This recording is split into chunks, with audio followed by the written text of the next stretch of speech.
Okay, we're here. The new Enduro Gatekeeper from Element RC. This is going to be a builder's kit. So we're gonna unbox it, and this is gonna be part one of, I'm not sure how many videos it's gonna work out to be once it is all completed, but we're gonna build it, and we're gonna take it out in the snow probably by the time it's all said and done, because we're supposed to get like 25 or 30 centimeters end of this week. So it's gonna be a build video. So part one is the unboxing. So we're gonna unbox it right now. This kit just got shipped out to us, I would say, last week or so. So the first thing that we get is gonna be our body panels. So side panels, roof and hood. And the next thing we unbox here is going to be the interior kit. So hopefully it's like an Axial and they give us helmets so the guys aren't just headless horsemen, but we'll see what happens. We'll continue on and find that out. So next thing up is the shock oil. So they give us 300 CST shock oil and some assembly grease. This is gonna come in handy here in just 1 second when we start talking about all of the new plastics. So that is gonna include all this new hard plastic for the differentials. So this is the big complaint when you built the old Element RC Enduros, the builder's kits. The kit was very soft and very flexible, so a lot of people wanted the hard plastics. So Element RC and Team Associated listened to that, and they now release this whole kit in hard plastic. So everything is going to be quite a bit tougher. The cool part with these differentials, if you don't know anything about the Element RC, is there is going to be behind the axle steering, or BTA. So that is going to be included in the kit. And then this is going to be our rear diff. So it's kind of like some of the newer kits now where the lockouts are pre-molded in and you just use 2 screws to retain the bearings. So nothing too crazy. You are going to get the universals for the front diff, which we didn't talk about. And this is going to give us the option of having C-hubs and steering knuckles separate. Really, really nice. Next thing is the all steel links on this. You are going to get steel links, not aluminum, not anything like that. So you get some weight down low, rod ends, and the nice update as well to this new Element RC Gatekeeper is going to be the included steel pillow balls. In the Gatekeeper, a lot of people weren't sure what was happening, so you are going to get steel. In the previous Element RC Enduro, you did get plastic, so that kind of sucked. That was an upgrade that I did, and Chris did, and Jeremy did when we built our Enduros. You are going to get the aluminum bodied shock bodies, which is quite nice. They did downgrade you though a little bit to plastic caps and plastic bottom spring retainers. Delrin inserts though, so the pistons and the guides are all going to be Delrin, so they are going to give you that nice, free, smooth shock movement. The other thing that is going to be included in here is going to be some hardware, and these shocks, the one downside with these shocks is they are chrome shaft, which is nice, but they also use an E-clip to attach that piston, so be careful. They can be a little bit of a dog to get set up. Just like the previous Element RCs, the Enduros, there is going to be plastic drive shafts, but you are going to get these aluminum inserts to keep that nice and smooth and give you the strength. I haven't had an issue with mine yet, so I was pretty impressed. 1800 kV hobby wing.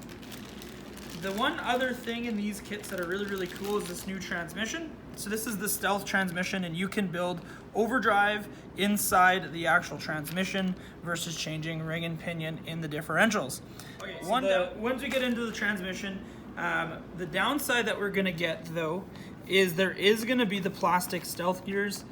The old Enduro actually came with those in the factory Team Steel ones. I would highly recommend, if you do want to put 3 or 4S power with a lot of torque, update those gears to the factory Team ones. I'll throw the link down in the description for this video. And there is going to be the slipper eliminator plates, so no slipper clutch included. Next up, we got the battery trays. There was some confusion in the past with these battery trays. So the one thing that Element RC always gives us the option for is running a shorty pack or running a standard length pack. So they do give both options. They also include double-sided tape for the receivers, servo horn in this bag, plus 2 Velcro straps. So nothing too crazy going on in that one. This is the big bag though. This is the one that's gonna be a little bit more daunting. We see the heads, so we're not gonna have headless drivers and co-driver. But this is all the cage work, so the radiator fans, side panels, all that good stuff. You can see there is a receiver box in there as well. There's a lot of pieces going on in that kit. And this is where the majority of all the hard plastics is going to be included. So this is going to be your center skid, front and rear bumper mounts. This is also going to be the battery hold down and the front servo chassis mounted servo holder. There's also going to be some odds and ends in here though as well, with the aluminum plates for the shock towers and the adjustable panhard bar mount. Shock towers are also going to be in here. So a couple different things in there, but that's all the new gray plastics, and you can really tell the difference. Hopefully it picks it up on the camera, but this is like their standard plastics, which is kind of like a semi-gloss black, and this is their hard plastic, which is almost like a gray. The extra graphite they are including in this kit is going to be a little bit of a different color. Last but not least, chassis frame rails. Nothing too crazy going on there. And then the bottom of the box, we're gonna get some decals, and we're gonna get our good old instruction manual. So the other cool thing with the Element RC is the addition of some extra scale accessories. So if you built any of the other stuff or got one of their RTR trucks, there's going to be extra stuff in here. Included is a toolbox that you can build and fold out. This is going to build out to be kind of like a scale garage. So if you want to do some scale garage pictures, things like that, this is going to also be really, really cool for taking pictures on. So if you have the space, totally take advantage of that. So I'm excited to start building. The one tip, if you are going to follow this video along, building your own, is the use of either the assembly grease that they include, or a chapstick, or some sort of a grease to screw into the hard plastic. So add that grease onto the screw while you're screwing into the hard plastics, make it a little bit easier. I would highly recommend using a good tip like the MIPs, Hobbies, anything with a machined tip instead of a cast tip. You will put the screw head and the tip to the test going into this hard plastic for the first time. So make sure you use a little bit of grease, anything like that. Standard things apply though if you are going into aluminum, metal, even if it's a lock nut. Use a little bit of blue Loctite once the screw is cleaned with motor spray or brake clean, just so that Loctite has something to adhere to. You don't want screws falling out on the trail.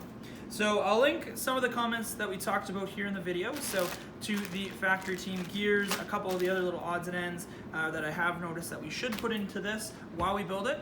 I'll throw that in the comments. Like I said, this is part one of an unknown number of videos for the Element RC Gatekeeper. But thank you so much for tuning in. We really do appreciate it. And don't forget to hit that subscribe button to get every single notification once you hit that bell on all the new videos to do with the Gatekeeper. Thank you so much, and we'll catch you in the next one. Bye.